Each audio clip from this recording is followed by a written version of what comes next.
Some people study statistics either because they want to excel in that field or maybe just to improve their knowledge and understanding in that field. But sometimes it happens so that one needs to study statistics just to save themselves and survive in this world. You didn't understand that, right? Let me explain. Let us suppose that you're a reporter and in the area around your house, a kid is cycling about 50 meters away from you. That kid is being hit by a car and the kid is admitted in the hospital. Somehow you come to know that these kind of accidents happen quite often in your area. That's something serious, right? Because the last thing you want is your family member meeting with such accident. Keeping your family's safety and the people's safety in your mind, you decide to investigate further on this. Now, you will have to collect the data on the accident that has happened in your area so far and also the age group of all the people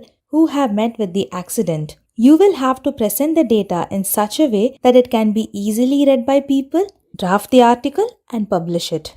So now did you understand the major role played by statistics in our lives? It helps us to estimate and be prepared in the future. Hello everyone, I welcome you to Fun Maths Academy. In this video, let us learn how to collect data. But before we jump into today's session, let us recall the terms we will be using today. Data can be called as a collection of facts. Those facts can be numbers, words, measurements, observations, or description of items. Every column in the accident example is a data. Data can either be qualitative data or quantitative data.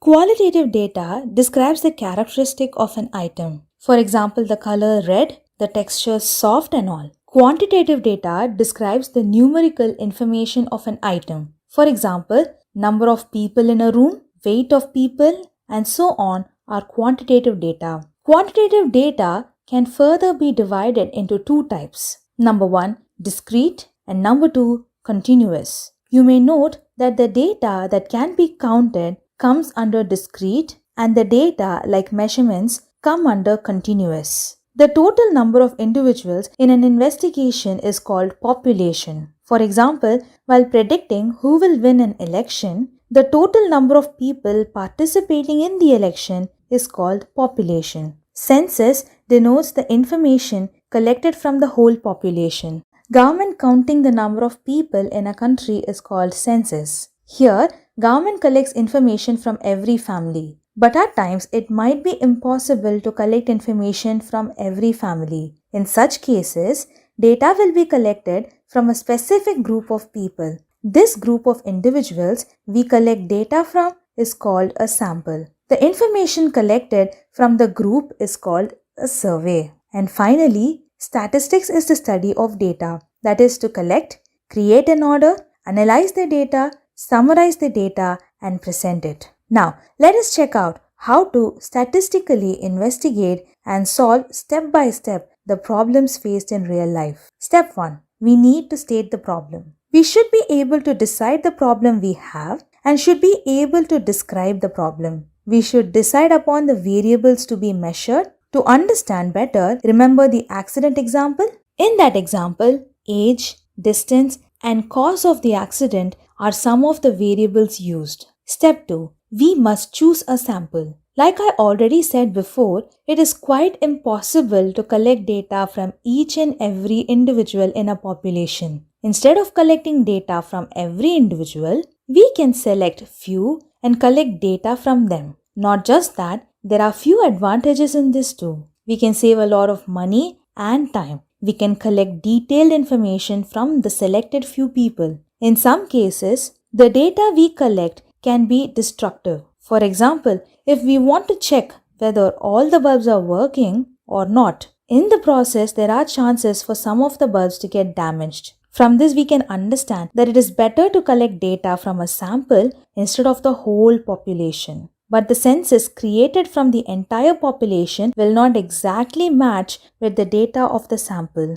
There can be errors. No matter how unbiased our sample is, errors are unavoidable. These are called as sampling errors. Next, you might find coverage errors. The sample you choose must be sufficient enough and unbiased. For example, let us assume you want to collect data from 1 lakh people. In that case, data collected from a sample of 10 people will not be a quality data. Also, if you conduct a survey on the party that might win in the next election on the internet, then you will get data from only the voters who use the internet. In this case, the data collected will be biased. Next is non-responsive errors. Suppose you conduct a survey on customers who use and also like your product, then you will get maximum response only from the customers who are dissatisfied with your product. You cannot always expect satisfied customers to respond. Next is measurement error. Suppose you create a poor set of questions for your survey, then the data you get may not be of good quality. This will be called measurement errors. Okay then, let us now check out how to minimize all these errors and choose a sample. There are two major types of sampling. One is random sampling and the other is non-random sampling. In random sampling, there are equal chances of choosing a unit or individual from a population, while it is not so in non-random sampling. You will understand this better once we check out the techniques in these two types. Let us first check out the techniques in random sampling. First is simple random sampling. Suppose there are n units in a population, then we shall map every individual with one number from 1 to n. Let us now choose numbers randomly. In this case,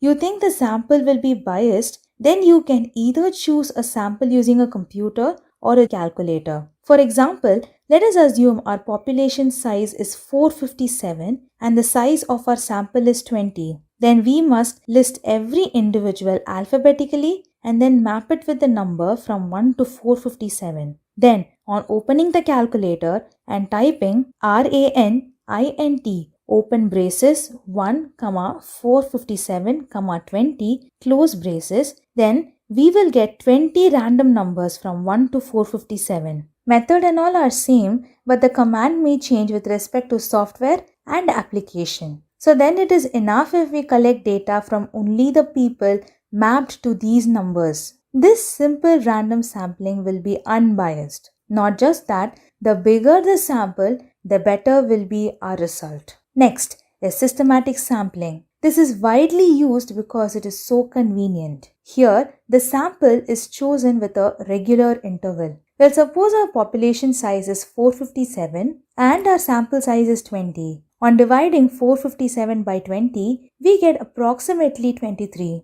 Then we choose a random number from 1 to 23 and from that we select every 23rd number. This technique is not just convenient but also helps us to choose equally throughout the population. Third is stratified random sampling. Here, non-overlapping subgroups are created based on the characteristics of the population and individuals are selected from each subgroup with equal chances. For example, let us solve this problem. Suppose there are 150 students in class 10, 100 students in class 11 and 50 students in class 12. If a sample of 50 students is needed, then how would you choose from each class? We cannot choose equal number of students from all the classes. That's because the total number of students in each class is different. So first, let us find out the total number of students in all these years. On adding 150, 100 and 50 together, we get 300. Then, we calculate the number of students to choose from class 10 by dividing 150 by 300 and then multiplying by 50. Here we get 25. Number of students to be chosen from class 11 can be found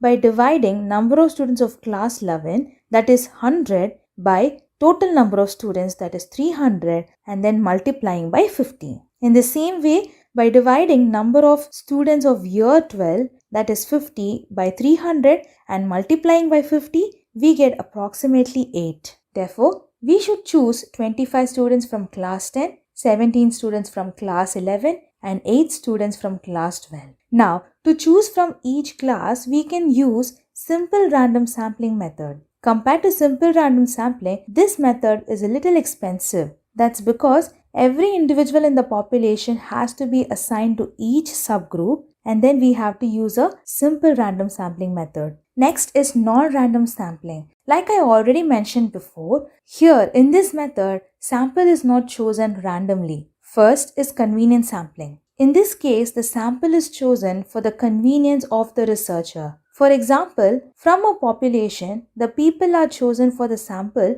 will be people who are readily available, people who are nearby, or it can be people who are ready to provide the information we need. For another instance, let us suppose a researcher stands in front of a mall and takes a survey with every person in front of him. Which of these will be easier for him? To take a survey on people who walk close by him, or take a survey on people who walk slowly, or take a survey on people who are standing idle without talking to anyone or without doing anything. In my opinion, it will be easier to conduct survey on the people who are idle. Next is quota sampling. There is no need for more explanation or example in this method. In stratified random sampling, when we take equal chances of selecting people from each subgroup, instead of choosing at random, if we choose based on our convenience in each group, then it will be called quota sampling. This method is rather less expensive than stratified random sampling,